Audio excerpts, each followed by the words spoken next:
2, 1. Welcome in, Husker Extra Podcast. The gang's all here. Chris, Parker, Steve. It is 4:13 p.m.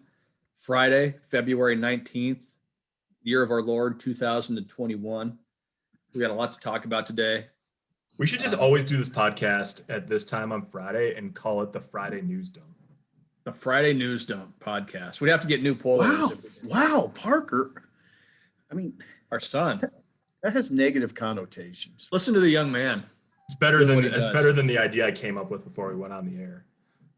Is it though? Would you like to share that, Parker? The Father, the Son, and the Holy Spirit. You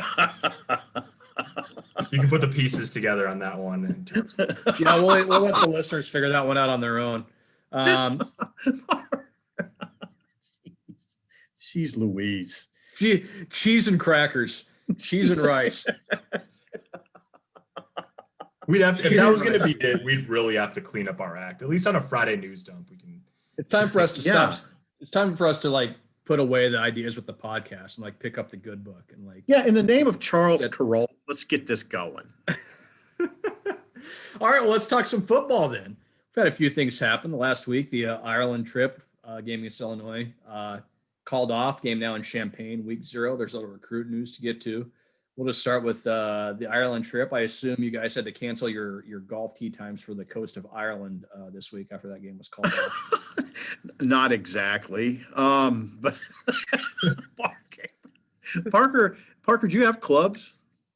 Yeah, I have clubs. Okay, well, it wasn't a disparaging question. Yeah, I do. I use them a lot less often than I would like to, but I do own golf clubs. Yes. I'm getting Parker out on the golf course this summer when we're all vaccinated up. My brother is a golf coach, a high school golf coach. What? And my future brother-in-law is works in golf as well. So there you go.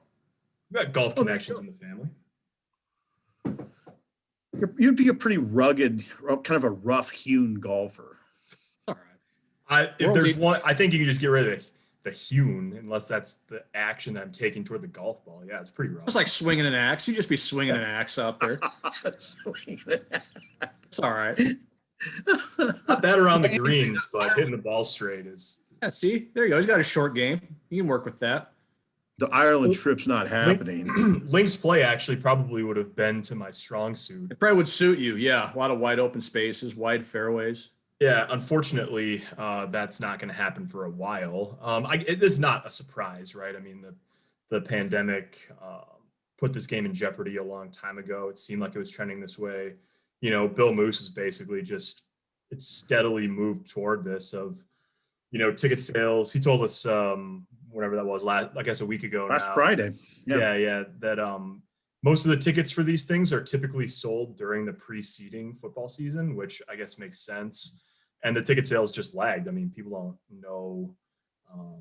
Even right now, there's a 14-day quarantine for incoming visitors to Ireland, which basically makes it, bordering on impossible to just go there for a few days.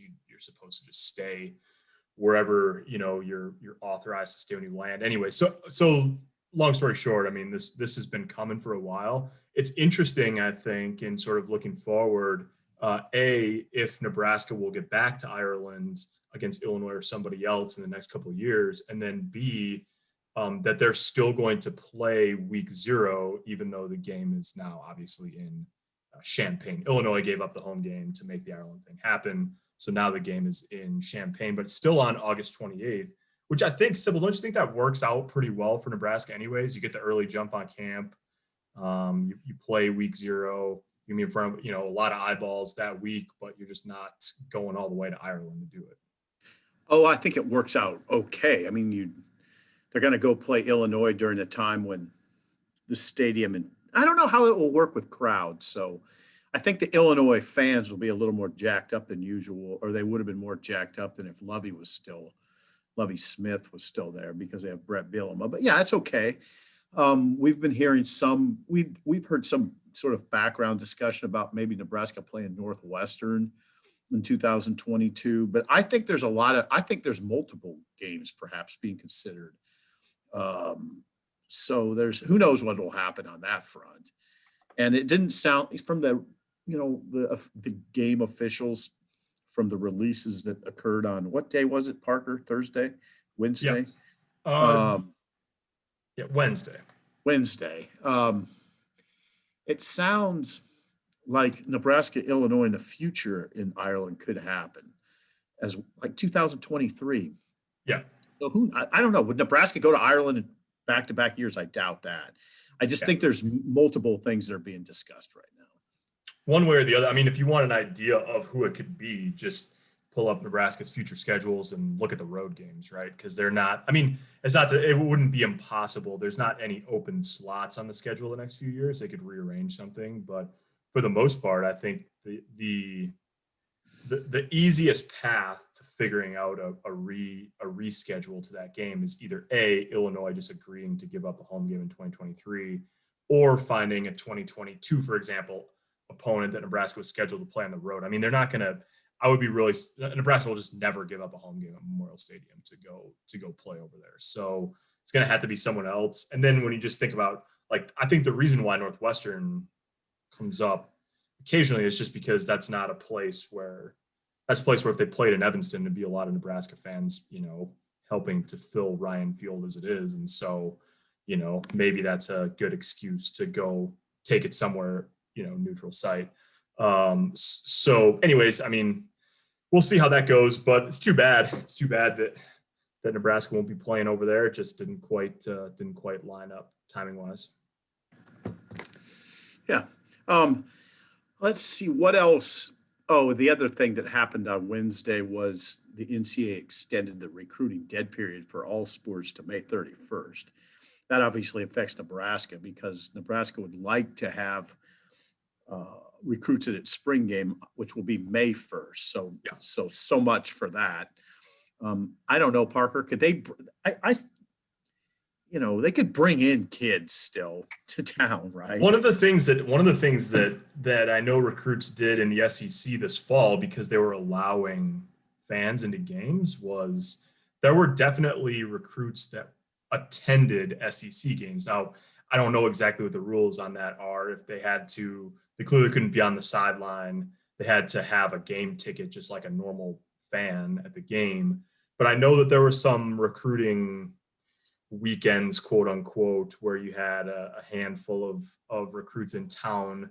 They couldn't do it, dead period was in effect. So they couldn't have an official tour of the facilities or spend time with the coaches, but they could see what it was like to attend a football game at, Death Valley or in Tuscaloosa or whatever. And so if they allow, let's just say 50% capacity at Memorial Stadium on May 1st, and some of those 40,000 that end up at the stadium happen to be kids that Nebraska really wants to come play football at the school. I mean, that wouldn't be, I don't think that'd be shocking, no. But it will not be able to be an organized, formal recruiting weekend on May 1st.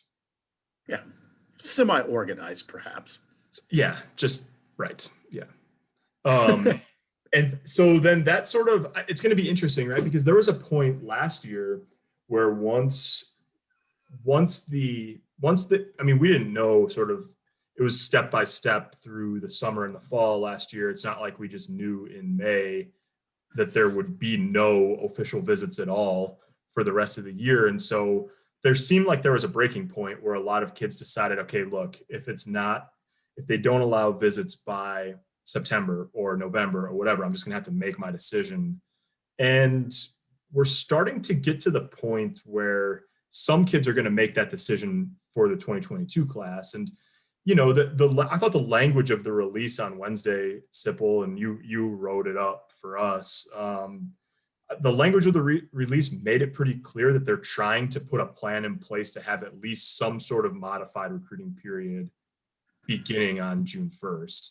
But what that looks like, I mean, they said we're committed to having a system in place where kids can get out to see campuses, but we don't really know what that's going to look like at this point. So it seems like there are definitely kids. I mean, there was a guy in Lansing, Kansas, Caden Crawford, who basically told one of the recruiting sites a couple of weeks ago, yeah, if they back it up again, I'm going to have to think about making my decision earlier.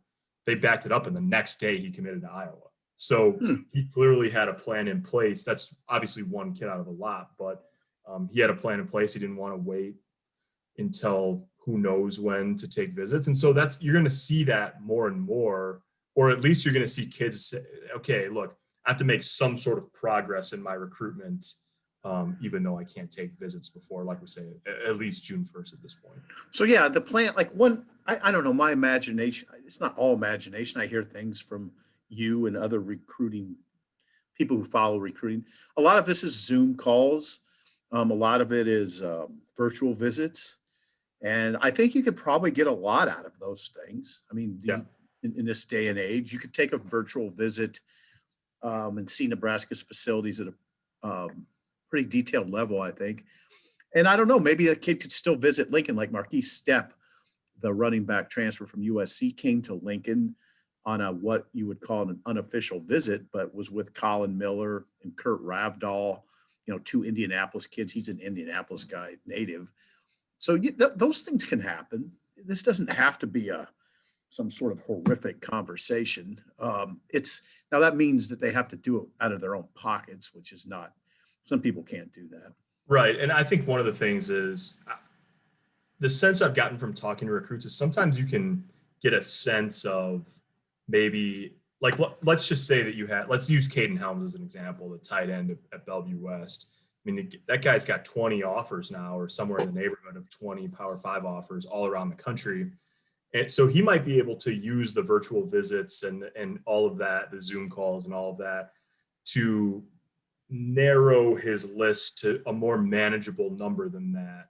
But I talked to his mom actually a couple weekends ago, Sherry, and she said, the thing about the virtual visits is they're great. They're informational. You get a lot out of them. You can ask pointed questions of coaches and get a sense for the place and the people. But she said, there's no substitute for meeting someone in person, sitting face to face with someone.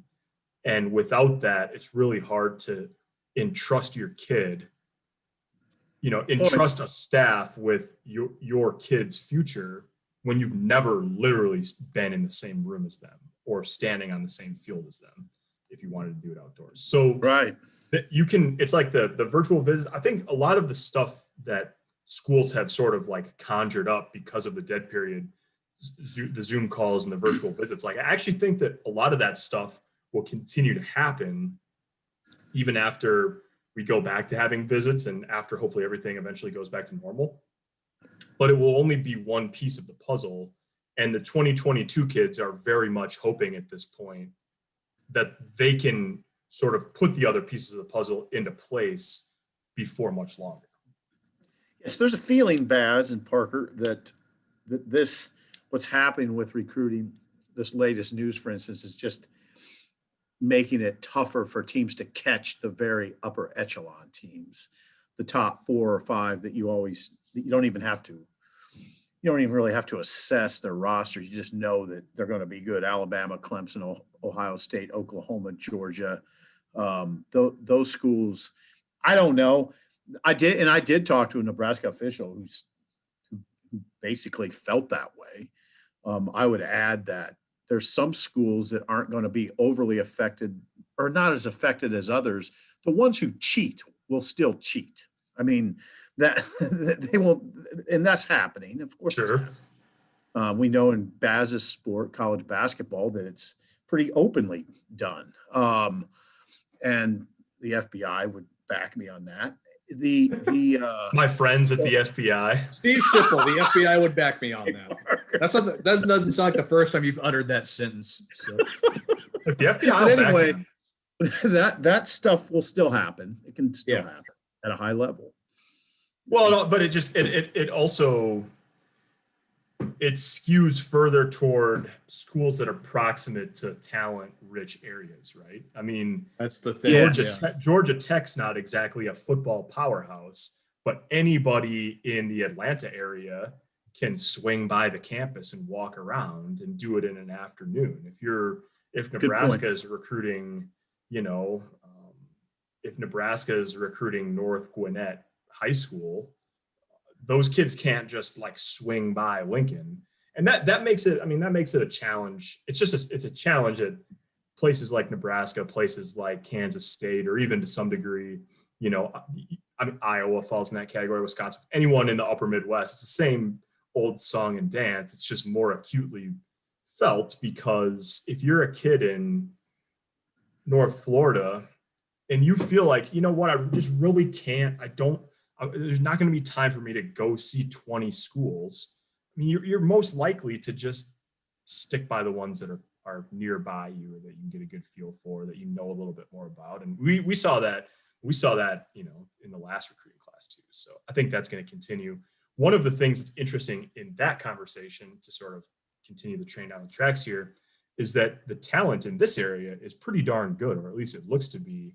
Last year, Nebraska ended up with 5 guys from Nebraska in its recruiting class last year. They've offered 5 guys this year. There could be more. I wrote a story that'll be going up on the Journal Star's website just in a little bit, about a couple of the guys. Yeah, HuskerExtra.com. That's the one. Yeah. About a couple of the guys that could be next in that conversation. Yes. Jake Who are we talking about? Well, Jake Applegate, the linebacker / athlete from Lincoln Southeast, and then Henry Rickles, who's first of all has a great name, and second of all is an offensive lineman at Bellevue West. Both have been in contact with Nebraska. Jake Applegate has like I talked to him last night. He was like, "Oh yeah, I just got off the phone with Frost and Barrett Ruud, and we have a virtual visit set up for Sunday." So it just feels like this 22 class could skew more toward being a little bit more regionalized, like 2021 was, and at the same time, they got some headway to make up with some of the top recruits in the state of Nebraska, which I say completely without jest is an area in which Sipple has a rapidly accumulating expertise in. Yeah, Baz, let's get Baz into this. Baz, how would you feel? What would you say if Nebraska failed to land the top 4 players as rated by Rivals and 24/7 Sports in the class of 2022? Which is probably a distinct possibility. It's probably time to shut down the program if that happens. That's it. Yeah, that's it. Shut her down. We're just going to turn that into a soccer stadium. To conjure some Sipple imagery, put the padlock on the gates over it on Stadium Drive. Yeah. Shut off the lights. Soccer stadium. No, I mean, look, like the talent's really good, right? Like it's more than just Nebraska looking at these guys.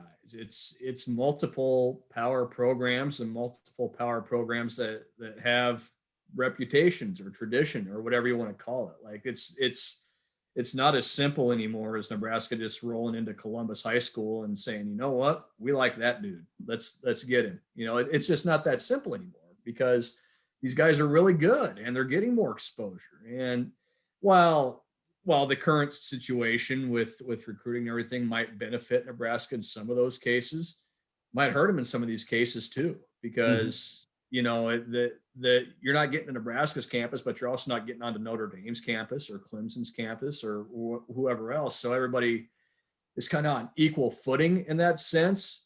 Yep. But then it gets unequal when you look at, well, what's Notre Dame's record the last 5 years versus Nebraska's or Clemson's or whoever it may be, So, yeah, I mean, would I be surprised? No, because there's a lot of really good players in the state right now. And there's a lot of really good programs that are after those players. And Nebraska's up against it in trying to land some of those guys. And a lot of it's for the reasons you guys have been talking about for the last several minutes. Yeah, I mean, so we're talking about Deshaun Woods, number 1 from Omaha Central. Devin Jackson is a second-rated player from Omaha Burke. And then 2 Bellevue West tight ends, Micah Riley Ducker and Caden Helms. And then the 5th guy is Ernest Hausman. And I'd say, Parker, you'd agree that Ernest Hausman, well, I mean, according to the recruiting guys, he did grow up a Nebraska football fan. Yeah. His family did. And they would probably, of those 5, they have the best chance to get him. Caden Helms would probably be next, although it's going to take a lot of work for even those 2, I would think.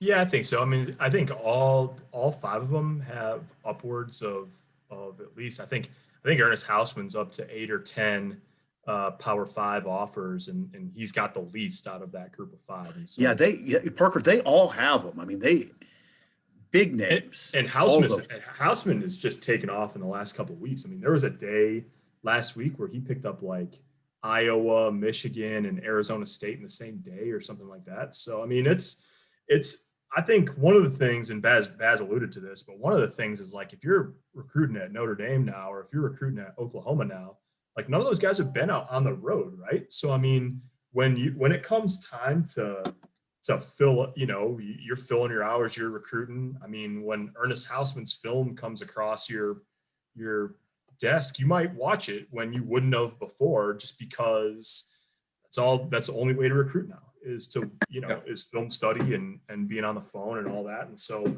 that's part of it. And then part of it, like you say, Sipple, is, I mean, some of these guys are just, first of all, none of them have been alive for even a conference championship at Nebraska, right? I mean, they haven't seen the success that a generation before sort of associates with Nebraska football. And then on top of that, Devin Jackson, I mean, both of his parents were Division I athletes at Illinois.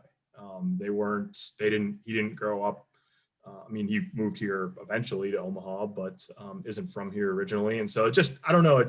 It's become more and more. I think you've seen more and more talent, which means more and more competition, which means more opportunities for these kids to leave the state if they want to.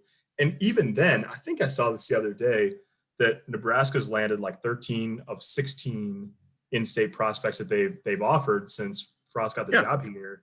It's just, I think that it feels a little different now because 2 of them were in the last class that didn't come here. 2 of the 3 were in the last class, Keegan Johnson and Avante Dickerson, who went to Iowa and Oregon respectively. And then there's some questions about the top guys in this class and about whether Nebraska can get them. And so that's why it feels like maybe the proverbial wall isn't quite as strong as some people would like. But I mean, that's the nature of the business when you're recruiting guys that carry the kind of reputation that this crop of players has developed for themselves, and rightfully so.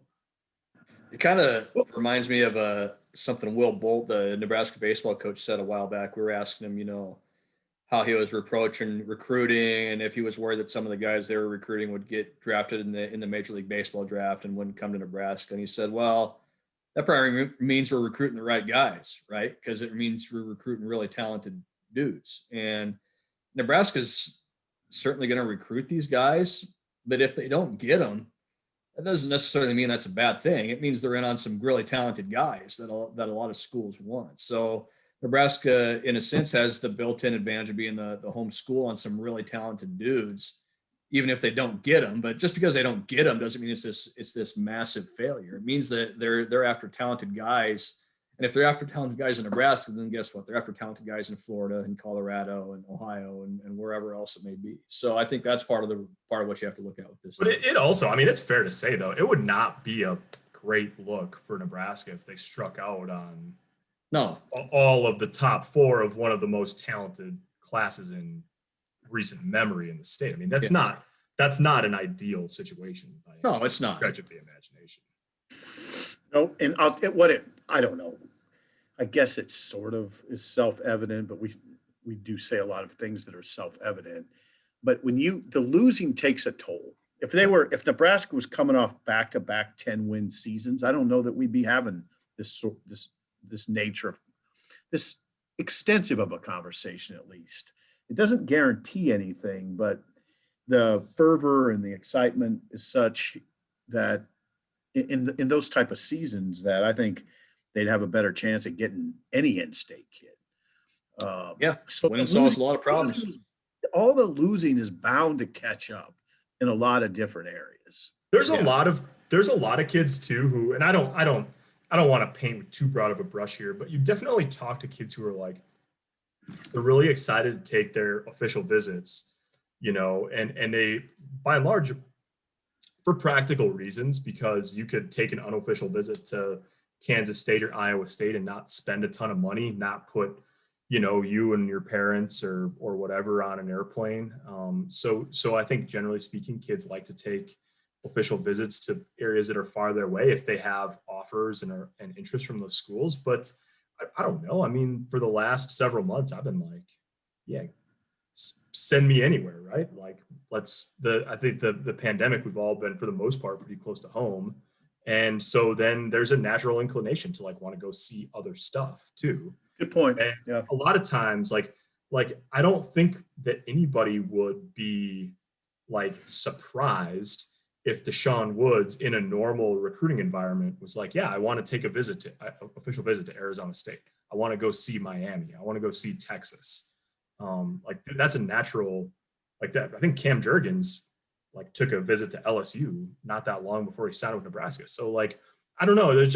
There's an element that plays a factor in it to some degree. Now there's a big difference between taking a visit to Arizona State and then choosing Arizona State over Nebraska and signing there and all that. So there's a long way to go. I mean, signing day is in 10 months. So 10 months. There's a lot of recruiting left to be done. We know Deshaun Woods and Devin Jackson. Deshaun Woods said on Twitter today, on Friday, that those guys are going to release their top groups on Saturday that's what he indicated. So we'll see what those look like. And then the recruiting wheels will just keep on turning. Hey, what time on those about? Like noon or 1. Around lunchtime. Around lunchtime. Okay. All right. Well, there's the football. Now let's turn this over to Baz. Baz has been covering dutifully the basketball team. Dutifully. Playing covering Purdue. it dutifully.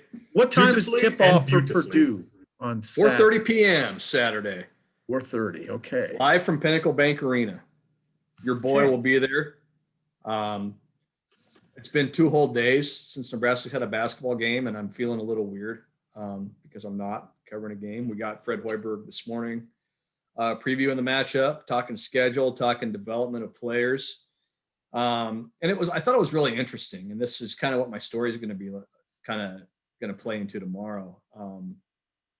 Talk about Eduardo Andre, the freshman big man, 6'10" big man, 7'5" wingspan, has kind of played more and more over these last couple of weeks since Nebraska's come back from the shutdown, and how important playing all these games is for him, and he was asked the question, he's been asked it a couple times now, the inequities between the schedule Nebraska's playing and the schedule it looks like Michigan's going to be playing, the first place team in the conference, 14-1.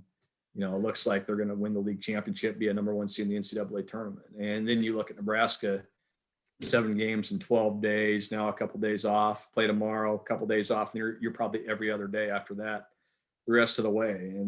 And Fred said something really interesting today, and I tweeted it out, basically saying, look, we want these games, and we need these games for development of our guys. And then he pointed to a guy like Eduardo Andre, and he's gonna get a test tomorrow facing Travion Williams, one of the best big men in a conference full of big men. And by the way, they bring a 7'4" kid off the bench, and Zach Edey, who's been the freshman of the week. And that's what he's talking about. A guy like Eduardo Andre needs to see that and needs to go through that, needs to face that challenge and fail a little bit, to be honest. So you can kind of learn from things like that. And of course you want him to go out there and play well, but it's an education. So yeah, this is a tough game. They're all tough games for Nebraska at this point. We're not deluding ourselves into thinking otherwise, but it's interesting to hear the way Fred Hoiberg talks about this. And is the schedule fair or not? Who knows? Who knows what Fred would say behind closed doors, but publicly he's turned it into a situation where they're going to try and use it as a positive, and they're going to use it almost like an audition for next season when you're bringing in a really good recruiting class, and you can see what some of these younger guys have and see what kind of steps your core guys make going into the next season, into the off season. So yeah, it'll be an interesting challenge tomorrow. You're looking at another NCAA tournament team tomorrow in Purdue. It's another, the thing with Nebraska is they've now become that game that none of these teams can afford to lose, right? Like Maryland couldn't afford to lose either of those 2 games to Nebraska. Penn State could not afford to lose that game to Nebraska, even though they did. Purdue, same thing, and on down the line. Illinois is obviously in the tournament either way, but you're talking about seeding and things like that. So it becomes a deal where these teams aren't overlooking Nebraska. I don't think. And they're going to get these opponents' best effort. So it's not like Nebraska's just going to be able to show up and maybe waltz to a win over a Purdue or a Michigan or a Wisconsin or whoever it is. They're going to get a lot of really good efforts because it's down to the end of the season now. In a conference that is, just eating itself up, all of a sudden it's a must-win game for all these teams, even with Nebraska's record. So that's another layer on top of it too. So yeah, it's a steep challenge for Nebraska tomorrow and going forward. What did Fred say about practice today? Did he say they started to practice and 3 guys limped off, so they just made it a walkthrough? Is that pretty much? Yeah.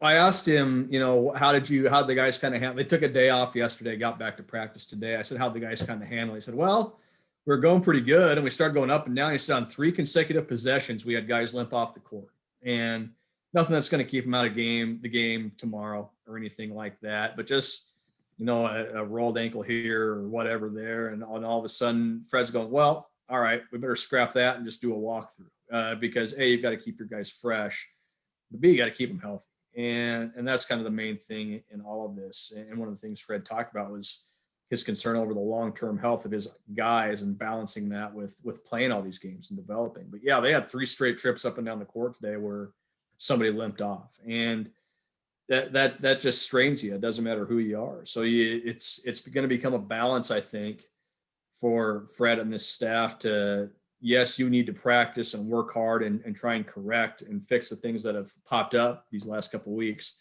But you also have to be cognizant, too, of what's happening to these guys' bodies and what they're going through. So it's just going to be a challenge that they're going to face the rest of the year. And the thing with the rest of the year is they're probably only going to practice, full out practice, maybe 2 or 3 times the rest of the year because they're going to be playing games every other day or they're going to be traveling to games. So there's not going to be a whole lot of more practicing going on. So I think that was part of the reason Fred was probably a little disappointed this morning was because they were going to get a good practice and then they couldn't because those guys limped off the court. So Nebraska's record in the Big Ten now is what? 1-11. And what's Purdue's? Not sure off the top of my head. They're middle of the pack. And what do they have besides Williams inside 6'10" and then the 7'4" kid that comes off the bench is Eaton? Did you say? Zach Edey is his name. Well, it's just a classic Purdue team, right? Like you've got the huge guys in the front. Purdue is 9-6 in the conference, 14-8 overall. Okay, thank you. But it's like that classic Purdue team. You've got the 2 big guys. You've got a couple dudes that can shoot it. Sasha Stefanovic being kind of the main guy there, well over 40%. And it's a classic Matt Painter team where if they get hot from 3, just you can forget about it because you can't match up with them because then your defense is extended and you've got these huge guys in the middle. And obviously Trevion being a really talented player. So can Nebraska win this game? Sure, absolutely they can. They beat Purdue a couple of years ago in Lincoln when they weren't playing very well. When Nebraska wasn't playing very well, and Purdue had a really good team. So it certainly can happen, but it's a deal where Nebraska needs to get its defense back to where it was, before that second Maryland game when I think the fatigue finally caught up to them a little bit. And this is a tough matchup because Purdue can throw size at you, and Nebraska's going to have to hope Derek Walker is able to be fully available. They're going to need Eduardo Andre to play well. They're going to need Ivan Wiedrogo to be ready to go too, because that's what you have to stop first with those guys. Yeah. Ivan's minutes have declined because I guess because of Walker being available again. And then Eduardo Andre you can see him growing literally by the minute. I mean, he's a pretty good player. He has started playing when he was 14, but he seems to have a good feel for the game and he's super athletic. Well, he played basketball for 4 years and that's easy to forget, I think, when you watch him, because you watch him, even when you watch him shoot free throws, and Fred said this day he's got the nice high release. He looks smooth doing it. They trust him enough where they can put him in the high post and let him feed the ball to cutters. And you're talking about a kid that's only played organized basketball for 4 years. We're not talking about high level basketball or Division I basketball. He's only been playing basketball period for 4 years. He played soccer when he was younger. So I think it just speaks to the ceiling of a guy like that and the potential of a guy like that. He's able to.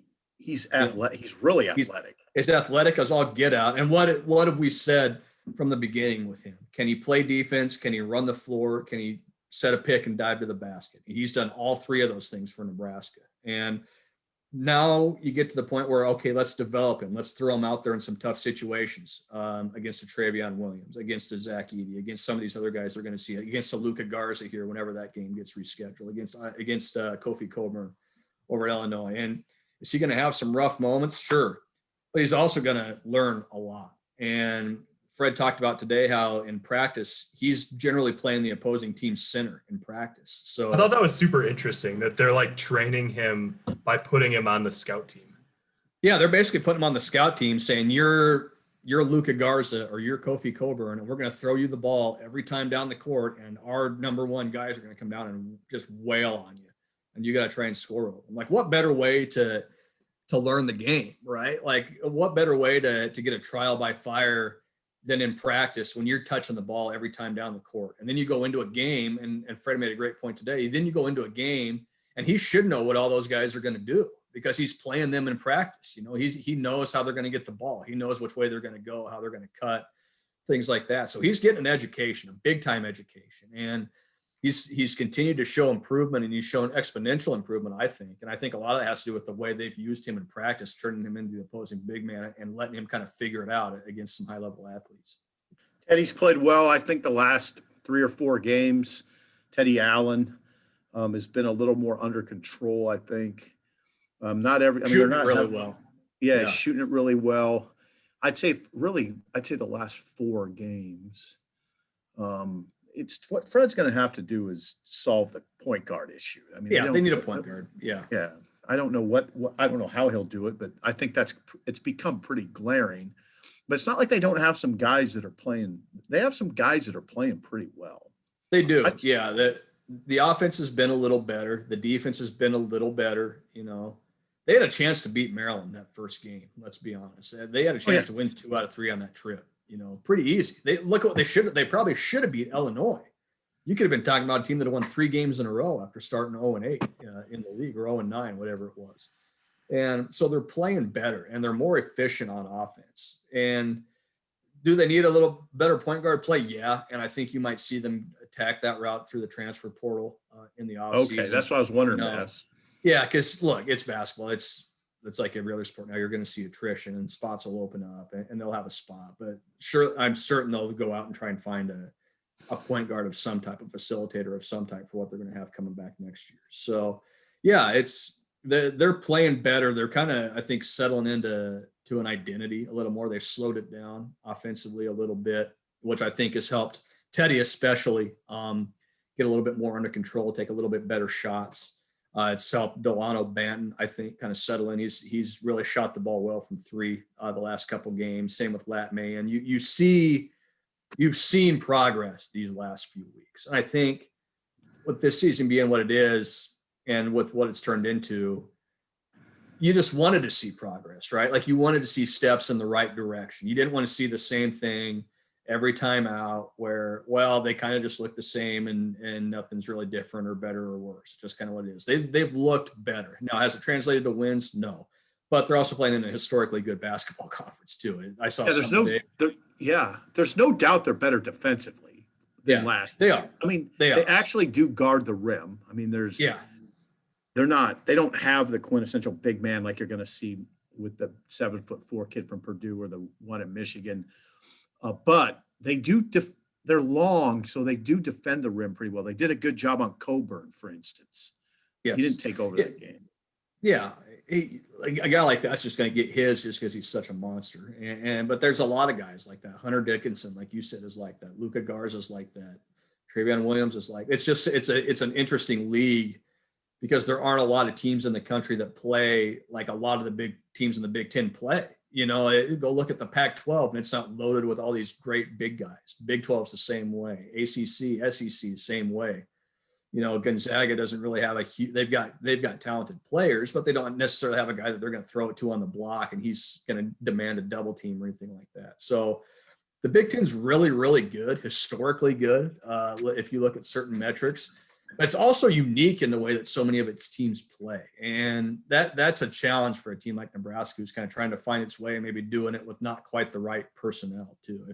And I'm not saying Nebraska would be a 500 team in the Big 12 or anything like that, but it would just be different because the Big Ten is so unique and it's such a throwback compared to what we think of as modern basketball, that it's challenging because the team's really good. B, it's challenging because it's just a unique brand of basketball in today's game.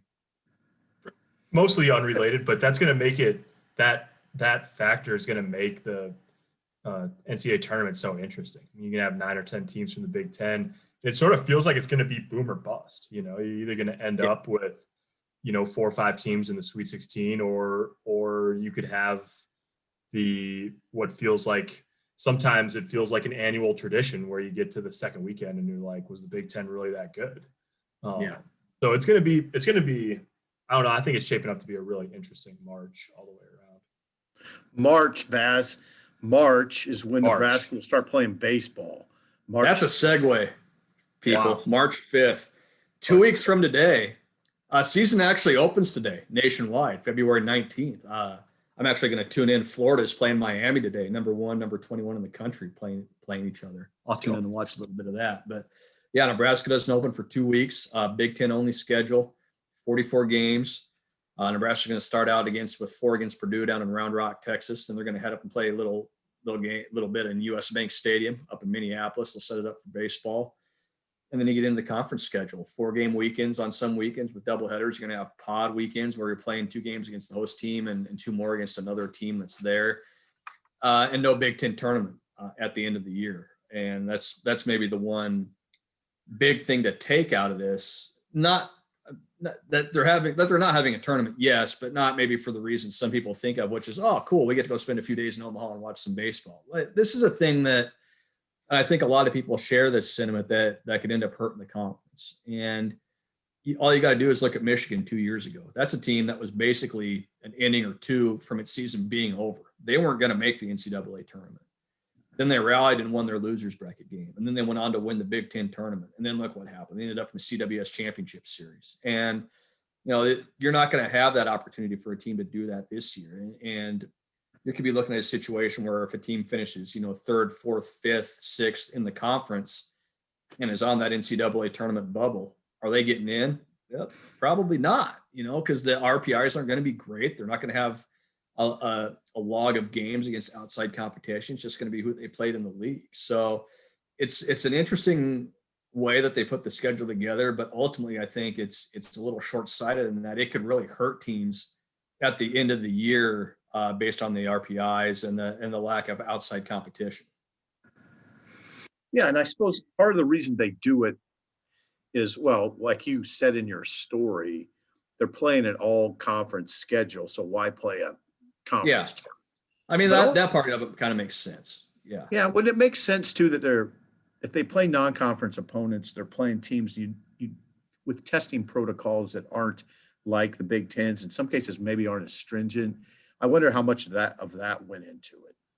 Yeah, probably some of that, but also we're talking about baseball, right? Like it's a sport where you're mostly socially distanced, just naturally, right. And the risk of spreading the virus from team to team is probably even lower than it was for football and basketball. We haven't seen many, if any, cases of that happening where a team is, look at Nebraska. They played Indiana and went on pause the next day, and Indiana never shut down their basketball operations, so good point. It's, I wonder about that. I mean, that's the reasoning the Big Ten is using. I don't know how sound that reasoning. No, I don't know if they are. That's the reasoning Sipple's using. I don't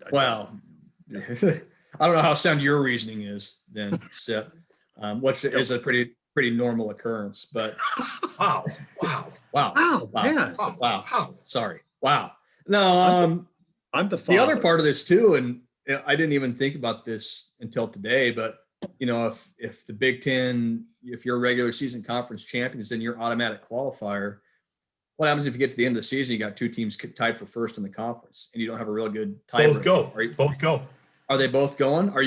Is it really going to come down to, say, Michigan and Iowa are tied for first in the conference and they're going to meet on the border and flip a coin to see who goes to the NCAA tournament? Oh, yeah. And that coin flip keeps a team out, maybe, who knows what it's going to, I mean, there's a lot of potential snafus here that could happen with the way the Big Ten is doing this. And I'm fascinated to see what it's going to look like. You think Will Bolt has a team though, right? I think he's got a team. I think they're going to be good. I don't think they're going to go out and go like 34-10 or anything like that. They might, but the talent, it's kind of like, I should be careful how I say this. It's a little bit like basketball. I think it's pretty clear that the talent has been upgraded, right? But until we see it in action, we don't know what that means. I think the pitching staff's going to be a lot deeper. I think there's a lot more athleticism at the position players, especially in the infield. Some of those freshmen they've brought in, Max Anderson and Bryce Matthews, both come to mind. Bryce Matthews was a 6A quarterback in Texas who's now playing baseball at Nebraska, to tell you what kind of athlete he was. They've got some dudes, and they've got some young guys that can really play. Plus, you return a guy like Spencer Schwellenbach, who's on a lot of preseason All-American lists, all-conference lists, but one of the best shortstops in the country. He's going to pitch a little bit, comparatively throw in the mid-90s. They kind of look like a baseball team, Sip, and I know that's something we've talked about in the past. When they get off the bus this year, they're going to look like a high-level team. They're going to look like some of those, not exactly like some of those older Nebraska teams, those CWS teams, but closer to it than how they've looked the last few years. And that's, I think, the benefit of having a guy like Will Bolt and Lance Harvell, the recruiting coordinator.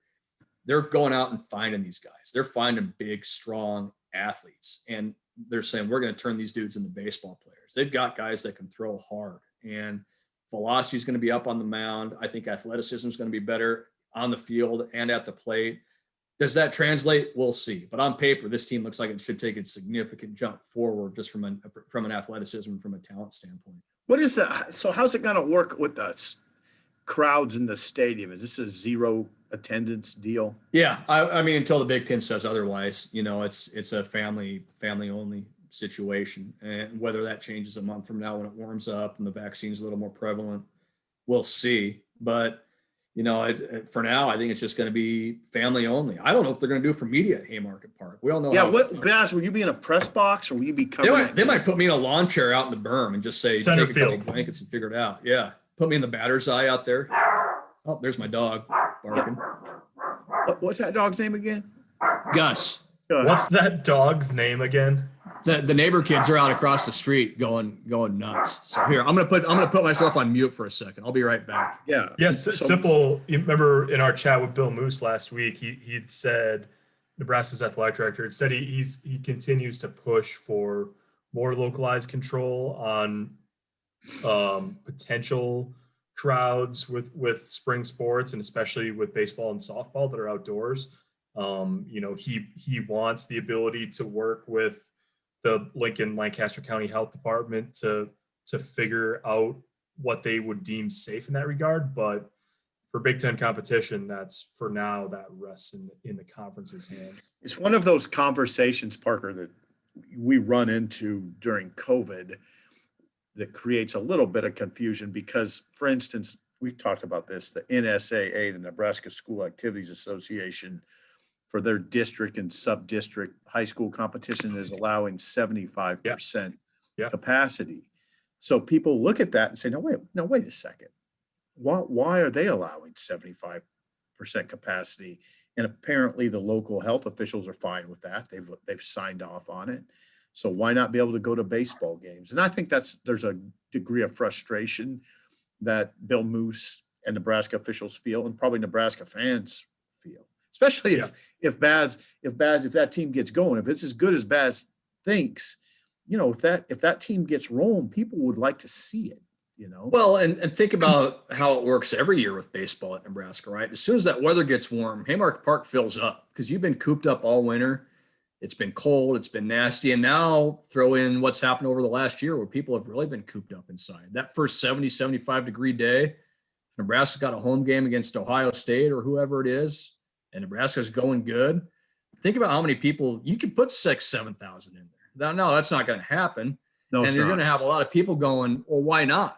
We just saw, 3,000 people at the state girls basketball tournament. Why can't we have a couple thousand over at Haymarket Park? So, yeah, you guys are right. I think it's just a lot of frustration with Bill Moose, with the athletic department, because you see what's happening with sub-district basketball and with state wrestling and things like that. And it's not happening with the local college teams. And if this team gets going and the weather gets nice and they're not allowing fans in, I think you're going to hear a pretty loud uproar if it gets to that point. Well, there you go. There you go. What podcast?